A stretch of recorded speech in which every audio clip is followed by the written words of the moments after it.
5ই আগস্টের পর থেকেই বলছে। আবার আমার হাত দিয়ে শপথ নিছে, আমি নিয়োগ দিছি, আমি উপদেষ্টা বানাইছি। তারপরে উপদেষ্টার পরে 1-1.5 মাস পরে এসে আমার সঙ্গে দেখা করে গেছে, আমার প্রশংসা করে গেছে। আর কিসের বিচার করবে, কিসের? আর্টিকেল 51 অব দি কনস্টিটিউশনে পড়ে যায় দেখুক। শাহাবুদ্দিন চুপ্পুর চরম নাটকীয় পতনের পর পুরো বঙ্গভবন এবং জাতীয় সংসদ ঘিরে শুরু হয়েছে রাজনীতির আরেক রুদ্ধশ্বাস মহারণ। নতুন রাষ্ট্রপতি, চারিদিকে নানা নাম শোনা গেলেও শান্তিতে নোবেলজয়ী ডক্টর ইউনূসকে রাষ্ট্রপতি নির্বাচন করতে চায় বিএনপি। শীর্ষ নেতারা বলছেন, গ্রহণযোগ্য ব্যক্তিত্ব ও নৈতিকতা সম্পন্ন বিশ্বস্ত কাউকে রাষ্ট্রপতি নির্বাচন করা উচিত। কে হচ্ছেন বাংলাদেশের পরবর্তী রাষ্ট্রপতি? এই প্রশ্ন ঘিরে রাজনৈতিক অঙ্গনে শুরু হয়েছে জোরালো আলোচনা। তবে রাষ্ট্রপতি হওয়ার দৌড়ে সেই অধ্যাপক মোহাম্মদ ইউনূসের অবস্থান সবচেয়ে শক্তিশালী আর সবচেয়ে বেশি আলোচনায়। রাষ্ট্রপতির পদ শূন্য হয়েছে, তাই রাষ্ট্রপতি নির্বাচন হবে। ডক্টর ইউনূসকে সরাসরি রাষ্ট্রপতি হওয়ার প্রস্তাব দেওয়া হয়েছে। আর এই প্রস্তাবটি হাওয়া থেকে আসেনি, এসেছে খোদ দেশের বর্তমান সময়ের সবচেয়ে বড় রাজনৈতিক শক্তি ক্ষমতাসীন দল বিএনপির পক্ষ থেকে। বঙ্গভবনে পরবর্তী মসনদে ডক্টর ইউনূস, তারেক রহমানের এক গোপন চালে তোলপাড় রাজনীতি। প্রিয় দর্শক, আপনারা কিন্তু সম্পূর্ণ ভিডিওটি দেখেছেন। প্রিয় দর্শক, আপনারা কিন্তু দেখতে পেরেছেন বাংলাদেশ কিন্তু বর্তমানে একটি রাষ্ট্রপতি শূন্য দেশ। প্রিয় দর্শক, এবার দেখার পালা এই রাষ্ট্রপতি পদে কাকে বসানো হয়। এবার বাংলাদেশের সরকার কাকে নির্বাচিত করে এই মূল্যবান পদে।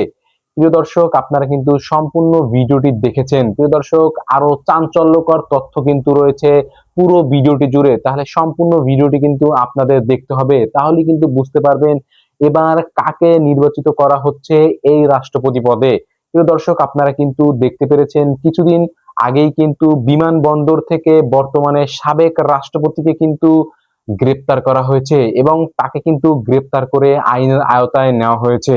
প্রিয় দর্শক, তার শাস্তি এবং তার সাজার দাবিতে কিন্তু কিছুদিন ধরেই বাংলাদেশে একটি উত্তেজনা মুখর পরিবেশ সৃষ্টি হয়েছে। প্রিয় দর্শক, সেখানে কিন্তু আপনারা দেখতে পেরেছেন যে ছাত্ররা কিন্তু আন্দোলন করেছে এই সাবেক রাষ্ট্রপতিকে আইনের আওতায় এনে তাকে শাস্তি দেওয়া হোক, এই দাবিতেই কিন্তু তারা রাজপথে নেমে এসেছিল। প্রিয় দর্শক, এবার বাংলাদেশের সরকার কিন্তু নতুন করে রাষ্ট্রপতি নির্বাচিত করবে। এবার দেখার পালা এই মূল্যবান পদে কাকে বসানো হয়। ভিডিওটি দেখার আগে প্রিয় দর্শক, আপনি যদি আমার চ্যানেলে নতুন হয়ে থাকেন তাহলে অবশ্যই চ্যানেলটি সাবস্ক্রাইব করবেন এবং নিত্য নতুন এরকমের নিউজ আপডেট পেতে অবশ্যই আমাদের চ্যানেলের অল বেল আইকনটি বাজিয়ে দিবেন। প্রিয় দর্শক, তাহলে চলুন আমরা সম্পূর্ণ ভিডিওটি আগে দেখে আসি যে এবার কাকে নির্বাচিত করা হচ্ছে বাংলাদেশের রাষ্ট্রপতি হিসেবে। তাহলে চলুন সম্পূর্ণ ভিডিওটি আগে দেখে আসি। শাহাবুদ্দিন তিনি স্বাস্থ্যগত কারণে পদত্যাগ করেছেন এবং বাংলাদেশ জাতীয় সংসদের স্পিকার হিসাবে পদত্যাগপত্র আমি গ্রহণ করেছি। তাসের ঘরের মতো গুড়িয়ে গেল শেখ হাসিনার শেষ দুর্গ। বঙ্গভবনের সুরক্ষিত দেয়ালে আঘাত হেনেছে প্রলয়ঙ্কারী রাজনৈতিক ভূমিকম্প। ভারতে বসে থাকা ক্ষমতাচ্যুত শেখ হাসিনা হয়তো স্বপ্নেও ভাবেননি রাষ্ট্রের সর্বোচ্চ মসনদে থাকা তার অন্ধ অনুগত শেষ মিত্রটিকেও এভাবে অপদস্থ হয়ে বিদায় নিতে হবে।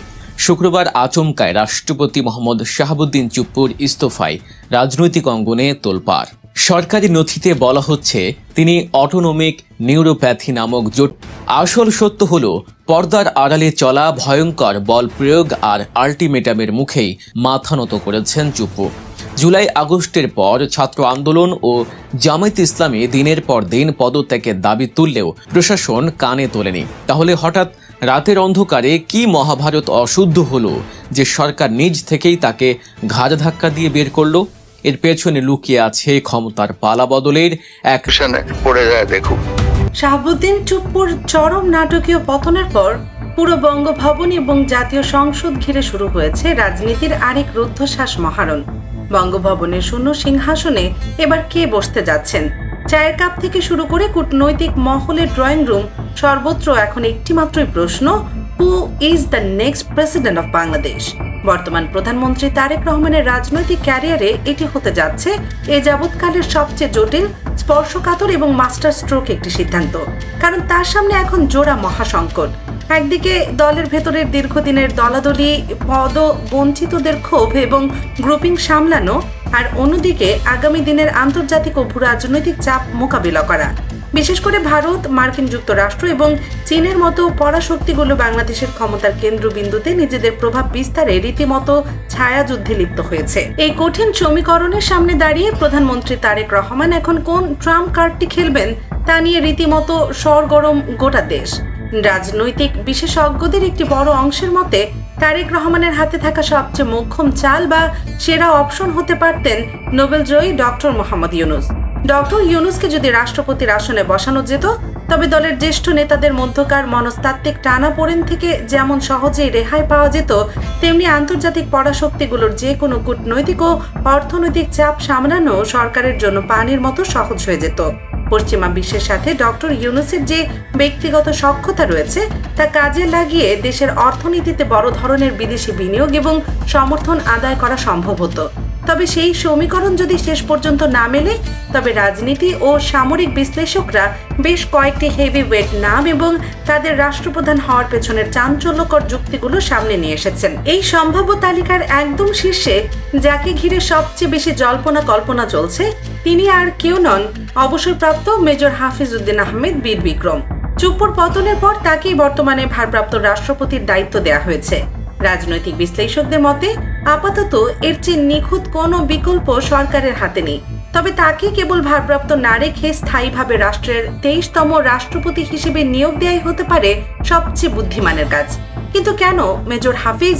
যুক্তিটা বেশ স্পষ্ট এবং ওজনদার।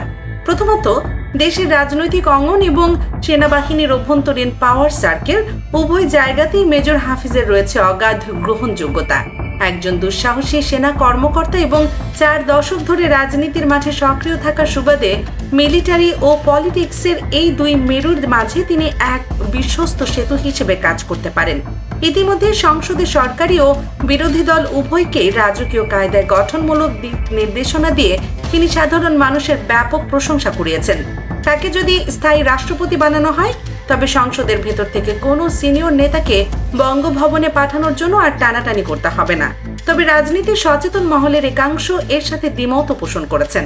তাদের মতে মেজর হাফিজকে বঙ্গভবনে পাঠিয়ে পুরোপুরি বন্দী করে ফেললে সংসদে আবার বিশৃঙ্খলা দেখা দিতে পারে, কারণ সরকার ও বিরোধী দলের লাগাম টেনে ধরার মতো তার সমকক্ষ কোনো কড়া অভিভাবক এই মুহূর্তে সংসদের সবচেয়ে বেশি প্রয়োজন। এখন প্রশ্ন হলো, মেজর হাফিজ উদ্দিন আহমেদ যদি শেষ পর্যন্ত রাষ্ট্রপতির দৌড়ে ছিটকে যান তবে এই রেসে আর কারা টিকে থাকছেন? বাতাসে ভাসছে 4টি হেভিওয়েট নাম: মির্জা ফখরুল ইসলাম আলমগীর, রুহুল কবির রিজভী, লুৎফুজ্জামান বাবর এবং ডক্টর মঈন খান। তবে এই থ্রিলারের সবচেয়ে বড় টুইস্ট হলো রেসের শুরুতেই ছিটকে পড়তে পারেন বর্ষিয়ার নেতা ডক্টর মঈন খান। এর নেপথ্যে রয়েছে চরম এক রাজনৈতিক হিসাব নিকাশ। বলা হয়ে থাকে ডক্টর মঈন খানের একটি বড় গুণ বা সমস্যা হলো রাষ্ট্রপ্রধান হিসেবে দলের বা হাই কমান্ডের বাইরে গিয়ে নিজস্ব স্বাধীন সিদ্ধান্ত নেওয়ার স্পর্ধা তার রয়েছে। আর কোনো সরকারই চাইবে না এমন কাউকে বঙ্গভবনে বসাতে যিনি দলের সিদ্ধান্তের বাইরে গিয়ে নিজস্ব দৃষ্টিভঙ্গি খাটাবেন। বরং যে কোনো শাসক গোষ্ঠী চাইবে শাহাবুদ্দিন চুপ্পুর মতো একজন চরম অনুগত কাউকে রাষ্ট্রপতির চেয়ারে বসাতে, যাতে বঙ্গভবন থেকে দলের স্বার্থ বিঘ্নিত না হয়। আর এই লয়ালিটির দিক থেকে বিবেচনা করলে হঠাৎ করে কপাল খুলে যেতে পারে মির্জা ফখরুল ইসলাম আলমগীর কিংবা রুহুল কবির রিজভীর।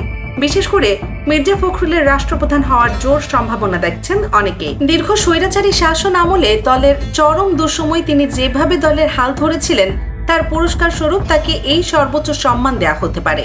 তাছাড়া সংবিধান অনুযায়ী রাষ্ট্রপতির পদটি অত্যন্ত আনুষ্ঠানিক একটি পদ। এই পদে বসলে রাজপথে সক্রিয় রাজনীতি করার আর কোনো সুযোগ থাকে না। বর্তমানে মির্জা ফখরুল দলের গুরুত্বপূর্ণ মহাসচিবের পদে রয়েছে। তাকে যদি মর্যাদাপূর্ণ রাষ্ট্রপতির চেয়ারে বসিয়ে বঙ্গভবনে পাঠিয়ে দেওয়া যায় তবে মুহূর্তের মধ্যেই কাঙ্ক্ষিত ও পাওয়ারফুল মহাসচিবের পদটি খালি হয়ে যাবে। দল পুনর্গঠন এবং নতুন নেতৃত্ব তুলে আনার ক্ষেত্রে এটি একটি বড় সুযোগ তৈরি করবে। আর রাজনীতির অন্দরমহলে কান পাতলেই শোনা যায় সেই শূন্যস্থানটি সালাউদ্দিন আহমেদকে দিয়েই পূরণ করা হবে, যা দলে এক নতুন মেরুকরণের সূচনা করবে। তবে এই পুরো রাজনৈতিক সমীকরণের সবচেয়ে বড় সারপ্রাইজ বা রোমাঞ্চকর নাম হিসেবে যার কথা সামনে আসছে তিনি হলেন ভারত ও আওয়ামী লীগের 1 নম্বর আতঙ্ক লুৎফুজ্জামান বাবর। সাবেক এই স্বরাষ্ট্র প্রতিমন্ত্রী ছিলেন বিগত বিএনপি সরকারের সবচেয়ে ক্ষমতাবান এবং প্রভাবশালী চাবিকাঠি। স্বয়ং তারেক রহমান নিজে তাকে স্বরাষ্ট্র মন্ত্রণালয়ের মতো স্পর্শকাতর দায়িত্ব দিয়ে তৈরি করেছিলেন। রাজনীতিতে বাবরকে বলা হয় আওয়ামী লীগ এবং ভারতের সবচেয়ে বড় চক্ষুশূল, যা 10 ট্রাক অস্ত্র মামলার পর আরও বেশি স্পষ্ট হয়ে ওঠে। বর্তমান প্রধানমন্ত্রী তারেক রহমান জাতীয় সংসদে দাঁড়িয়ে ভারতের অতিরিক্ত সুবিধা নেয়ার বিষয়ে কড়া সমালোচনা করেছেন এবং সরকার বেশ শক্ত প্রিয় দর্শক, এতক্ষণ আপনারা যারা আমাদের ভিডিওটি দেখেছেন আপনাদেরকে জানাচ্ছি অসংখ্য ধন্যবাদ। প্রিয় দর্শক, আপনারা কিন্তু দেখতে পেরেছেন যে এবার কিন্তু এই রাষ্ট্রপতির পদে বসানো হচ্ছে নোবেল বিজয়ী ডাক্তার ইউনূসকে। প্রিয় দর্শক, এটি কিন্তু রাজনৈতিক মহলের একটি গুঞ্জন সৃষ্টি হয়েছে যে এবার কাকে বসানো হচ্ছে এই রাষ্ট্রপতি পদে। প্রিয় দর্শক, আপনারা কিন্তু সম্পূর্ণ ভিডিওটি দেখেছেন। এবার কিন্তু এতেই খোলাসা হয়ে যাচ্ছে যে এবার কিন্তু রাষ্ট্রপতি পদে বসানো হচ্ছে ডাক্তার ইউনূসকে। প্রিয় দর্শক, আপনারা কিভাবে এই বিষয়টি দেখছেন? প্রিয় দর্শক, আপনারা অবশ্যই কমেন্ট বক্সে জানাতে ভুলবেন না যে আপনারা কাকে রাষ্ট্রপতি হিসেবে দেখতে চান। প্রিয় দর্শক, এই ডাক্তার ইউনূস কিন্তু সাবেক প্রধানমন্ত্রী ছিলেন বাংলাদেশের। প্রিয় দর্শক, এবার কিন্তু তাকে রাষ্ট্রপতি হিসেবে বসানো হচ্ছে। প্রিয় দর্শক, আপনারা কাকে দেখতে চান রাষ্ট্রপতি হিসেবে এই বাংলাদেশে? প্রিয় দর্শক, এটি আপনারা কিভাবে দেখছেন অবশ্যই আমাদের কমেন্ট বক্সে জানাতে ভুলবেন না। এবং আপনারা কাকে দেখতে চান এই বাংলাদেশের রাষ্ট্রপতি পদে? প্রিয় দর্শক, এটি অবশ্যই আমাদের কমেন্ট বক্সে জানাতে ভুলবেন না। প্রিয় দর্শক, আজকের মতো এখানেই বিদায় নিচ্ছি। দেখা হবে নতুন আরেকটি ভিডিওতে। আল্লাহ হাফেজ।